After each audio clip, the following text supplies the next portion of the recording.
Hi, everyone. First, I'm very honored and pleased to be here. So thank you for this amazing event and invitation. And today we are going to talk about our latest research, which is, we called it SIEM Slam. It's about tricking modern SIEMs with fake logs and confusing bully teams. And we are going to focus on mostly Splunk as the SIEM. So about me, what I do.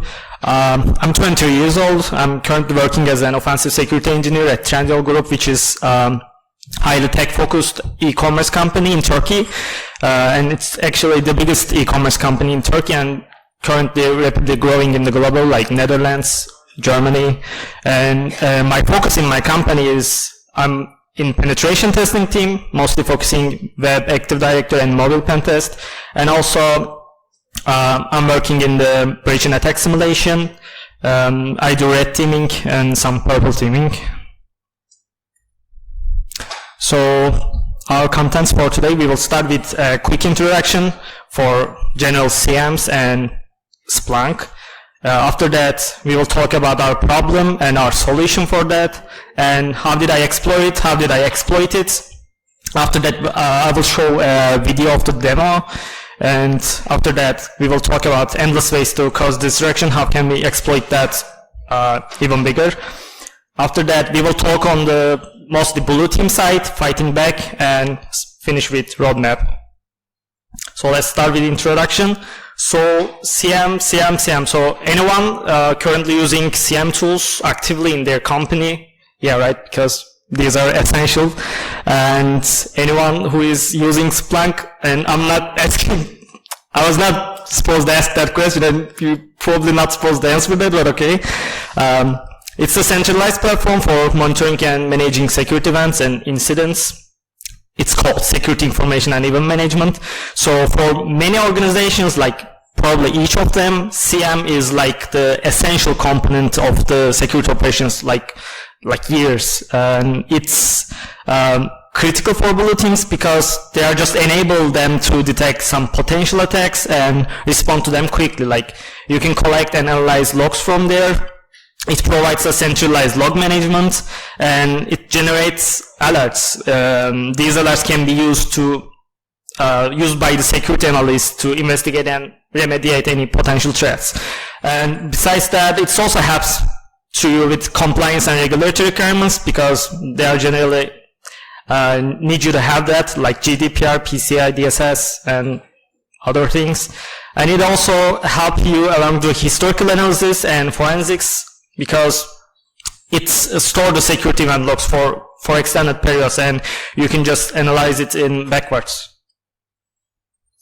So when we started to talk about SIEM products, I asked what's the most popular SIEM solution in general to ChatGPT, which is my very close friend lately, and it's helped me that it says, as of my knowledge cutoff in September 2021, Splunk is the most popular SIEM solution. I'm not saying that I just ChatGPT.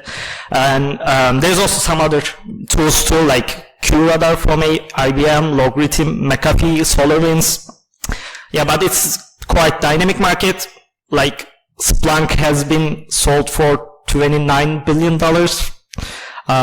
Bought by Cisco, I guess, yesterday. I don't know, maybe they heard about that research and just want to sell it. And let's start with explaining what Splunk and how it works. So, as you can see, there are data sources. As we said earlier, SIEM tools can collect data, collect logs from various sources that can be on-premise, cloud, and application. And there is forwarders there, and forwarders is just an agent you deploy on IT systems. Like it's the agent on your computer which collect logs and sends them to the indexer. So there are two kinds of forwarders. One of them is universal forwarder. It's actually just forwards the raw data without any prior treatment.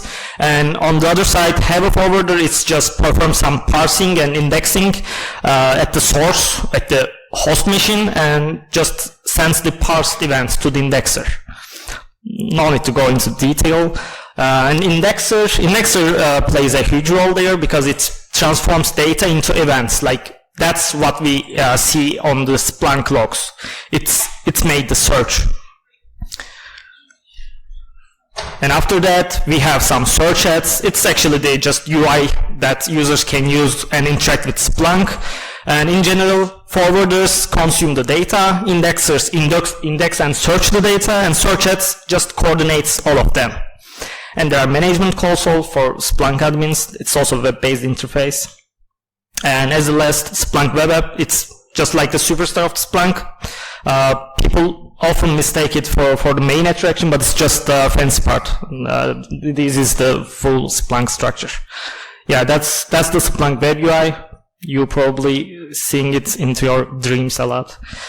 And chapter 1, there is a problem and there's one solution for that. So let's talk about a hypothetical scenario. Let's consider an attacker who has managed to successfully compromise a target computer within a large company, let's say very large company, and subsequently escalated their privileges into obtain root privileges or system privileges in Windows. Let's say you have the root privileges or system privileges in the target company. So after that, what are the possibilities? I mean, as an attacker, after that, we got root. We can steal some sensitive data, disrupt some business operations, or maybe even launch a ransomware attack. Yeah. So options are really numerous, and consequences, as you can see, could be devastating. But as an attacker, we need to be careful about that, because every move we make just leave some kind of trace behind us, right? So, and blue team is just chasing us, we are racing with the time, and we are still leaving traces while we are trying to steal some data. So it's a race against time to attacker to evade detection and cover their tracks to not getting caught. And you successfully compromised, and your main aim is just to steal data. And what can you do about that right now? And all the images I'm using in the presentation is generated with AI, I think AWS Firefly. So what do? I mean, you need to distract blue teams to steal data, right? Because they are just working on catching you right now. So if you're able to generate false data, this is where the art of creating and injecting fake logs comes into play. So if you generate false data, you can make the blue team chase their own tails while you make your escape. So let's think like a hacker for a moment, like we always do. If you had the power to create fake logs, what would you do? You can mimic another attack, right?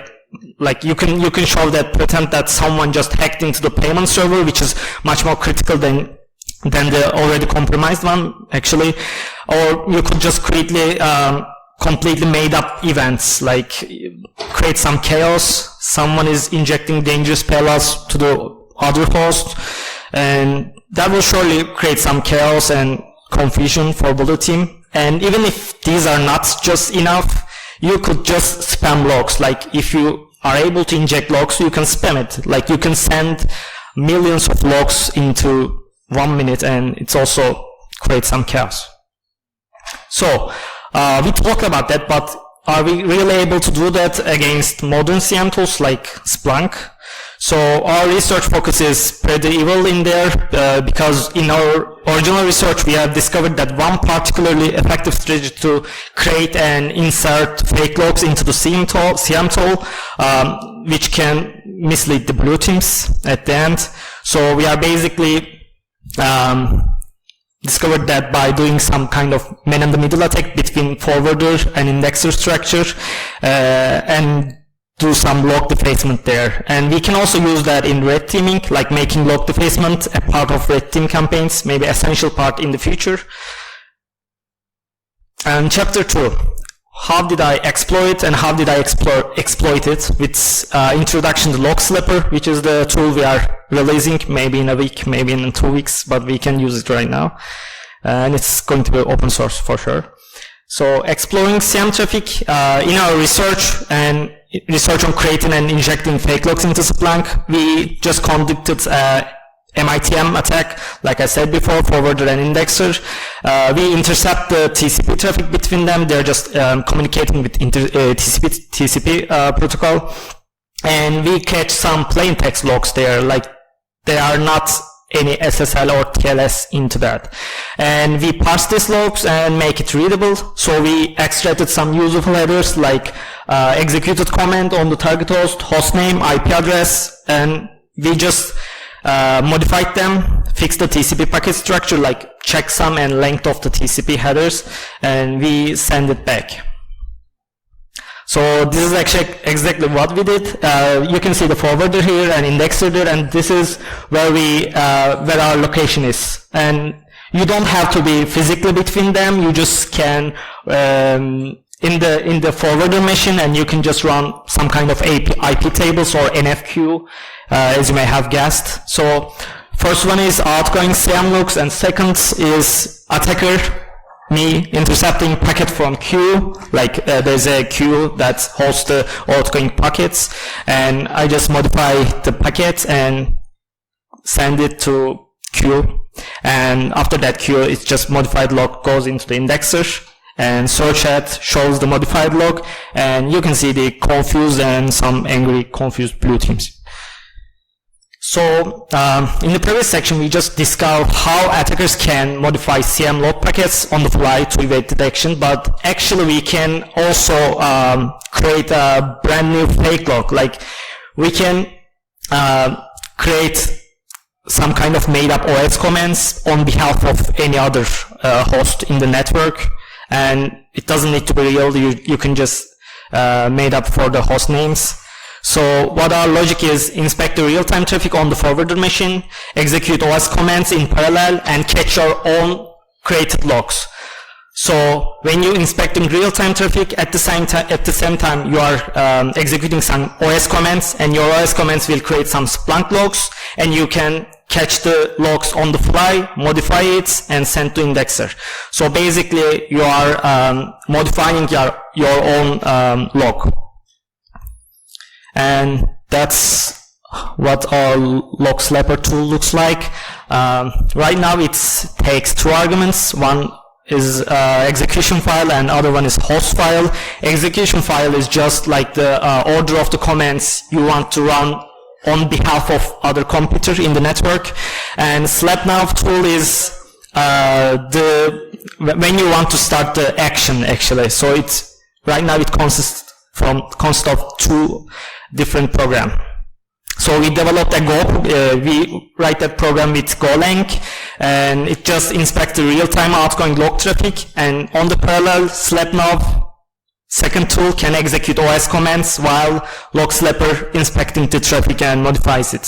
So with that way we can just mimic some fake ransomwares, or I don't know, we can just modify the host name, timestamp, destination IP, we can do all of them. So it's log slapper, and in that chapter we will analyze this tool with a demonstration. So let's get into demo details.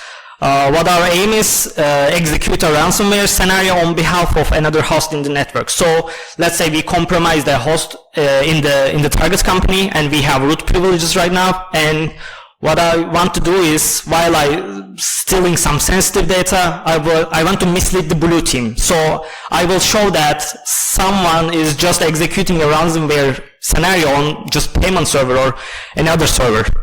So the host I compromised, his host name is Özgün's machine, and his host IP just ends with 64. I blurred for some obvious reasons.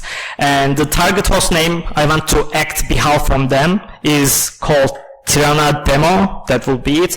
And I will set its IP to 10.30.102. It's just made up. You can do anything you want. So we should start with some creating configuration files. As you can see, there's an execution file.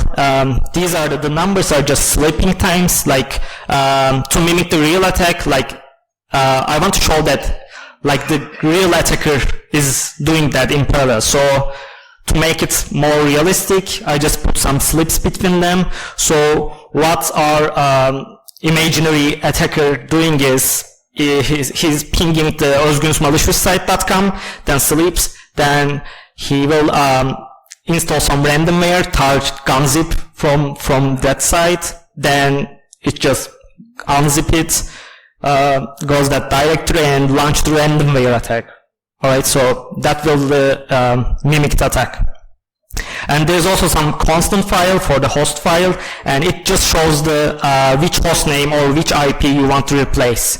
So I will change the 64 IP with the 1030.102. So I will act on behalf of this 1030.102 machine, and it will have the host name of Tirana-Demo. So when I stealing data from the target company, in parallel, Blue team will think like, oh, there's a machine called Tirana-Demo, and someone is launching a ransomware attack on that machine. So I can, in parallel, steal some sensitive data because they are probably want to deal with this ransomware. So it's demo time. I will show the video and we can talk on that.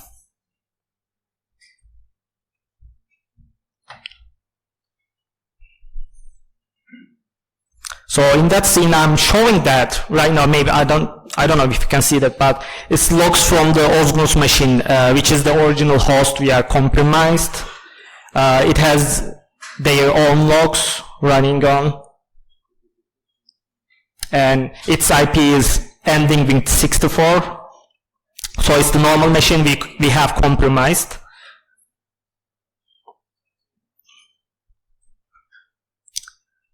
And right now I'm showing that the target compromised host is running Splunk, sudo systemctl Splunk status. And after that I'm prepping for launching the attack. So it's the execution while we want to run, like it's, again, like I previously explained, Özgün's malicious site, he is installing some randomware from there and launching it and slipping between them. And there is also some host file that will contain the constants, like what we would change. Like I want to change the 64 ending IP with the 1030.102, and I want to change the Özgün's machine name with the Tirana-Demo.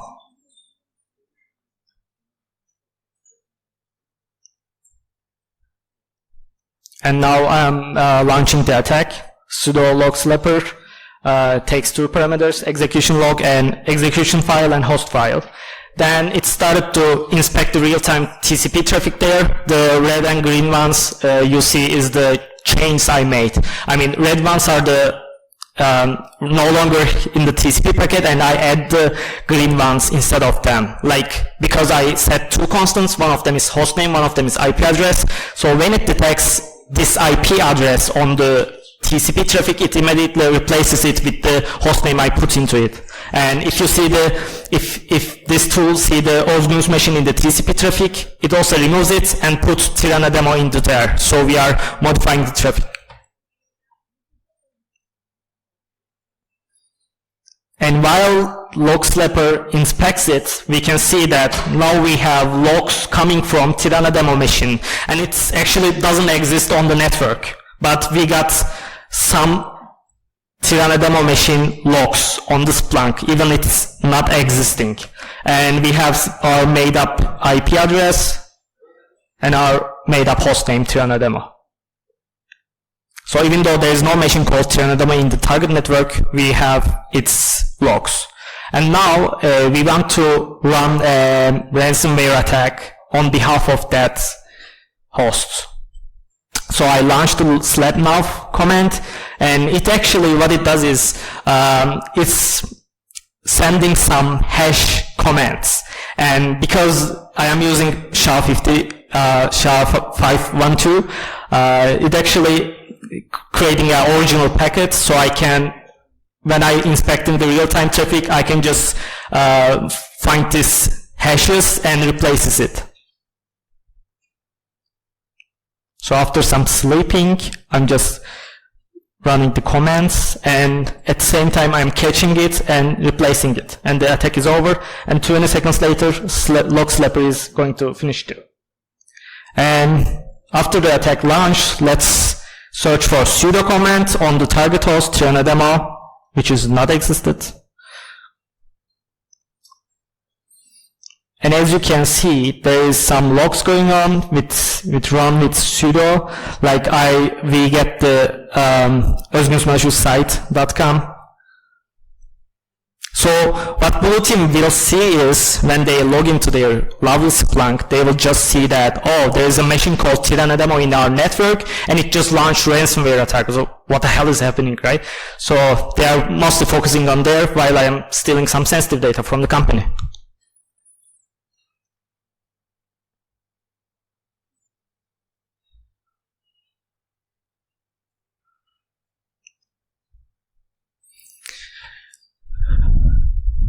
So we started LogSlapper, we started SlapNow, which is the start of the real attack, and after that we waited for like 30 seconds because that was our sleep time. And in the meanwhile, obfuscated ransomware comments are just sent to forward indexer, and we just catch it, change these obfuscated comments with the real ones. So SIEM log created by that comment is immediately captured by LogSlapper, and it got modified. And now this is what we will see on the Splunk drive. What will blue team will see? So there is some ransomware attack going on. On Splunk API, if you just extend the details, you can see that the IP address has changed to 10.30.102, and hostname is changed to Tyranodemo from Özgün's machine. So we have that power. So what can we do further? Endless ways to cause destruction is the other chapter's name. So it's when hackers get creative. Like, we can blame others. Any modification can have severe consequences. But let's say if you just made a reverse shell alarm on behalf of other host machine, or we can just create critical events like we did ransomware attack.